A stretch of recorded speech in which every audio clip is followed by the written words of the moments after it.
the hostages were sensing God nudging them to an attempt and escape. Over the time of their captivity, God gave various hostages a desire to attempt an escape, all of them on when and how that could take place. To attempt such a thing would be dangerous. They sought God over and over again, seeking direction from Him. It took time and God's work, but after much discussion and prayer, they became solidly united that God seemed to be leading them this way. They sought God in prayer, again, over and over. When would be the time? How could it be done?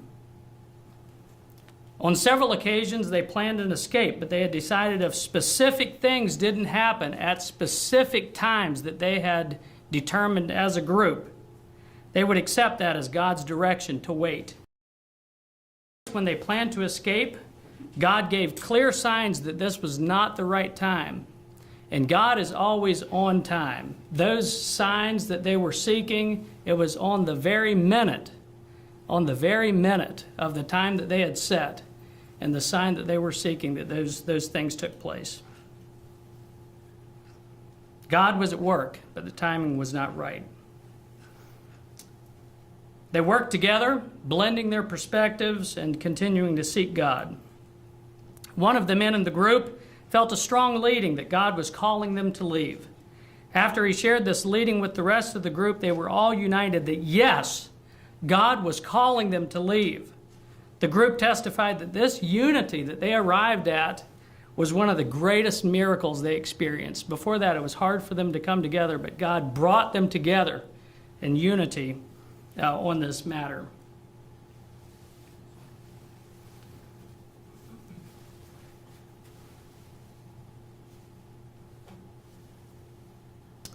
After discussing their plans, the group felt they should escape on the night of Wednesday, December 15. They made plans as they could, but ultimately placed their situation in God's hands, depending on Him for protection and guidance. During the night, as God directed, they prepared. They put on their shoes. They packed water in their clothes. And they prepared for the journey. They stacked their mattresses in a corner, as I understand it, and prepared to leave. When they sensed the timing was right, they found a way to open the door that was closed and blocked, filed silently to the path that they have chosen to follow, and quickly left the place that they were held, despite the fact that numerous guards were close by. In the distance, they could see a mountain feature that they had recognized and they had identified in the previous days. They identified this landmark before, and they knew that this is the direction that they needed to go.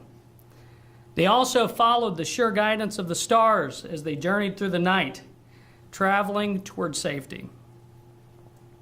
This group included a married couple, a 10-month-old baby, a 3-year-old child, a 14-year-old girl, a 15-year-old boy, 4 single men, and 2 single women. With God's help, protection, and leading, they quickly made their way through the night. They walked for possibly as much as 10 miles. It's a little bit hard to discern exactly how far the distance was, but for many miles, traveling through woods and thickets, working through thorns and briars. One of the hostages said, and I quote, 2 hours were through fierce brambles. We were in gang territory the whole hike. The moon provided light for their path. During times they weren't sure where to go, they stopped. And what do you think they did? They prayed, God, show us where to go. And He did. At times they said, yes, there were times that was thick brambles, very difficult to maneuver through, but at other times it felt like God had prepared a path before them, and they would, in the direction that they were going, which I believe was northwest, the path would go north, then the path would go west, then the path would go north, and the path would go west. God was leading them. The little baby they had wrapped very carefully in a lot of blankets and so forth, so she would be protected from the briars and brambles. They needed to, as I understand it, carry both of the small children, and amazingly enough, the little boy, when he would be scratched, would whimper just a little bit, but it would stop. and they were silent.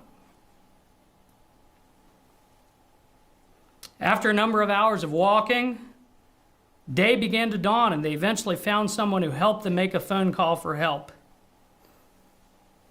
They were finally free.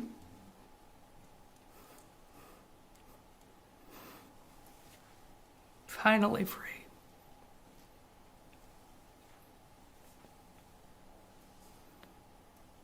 Thanks be to God.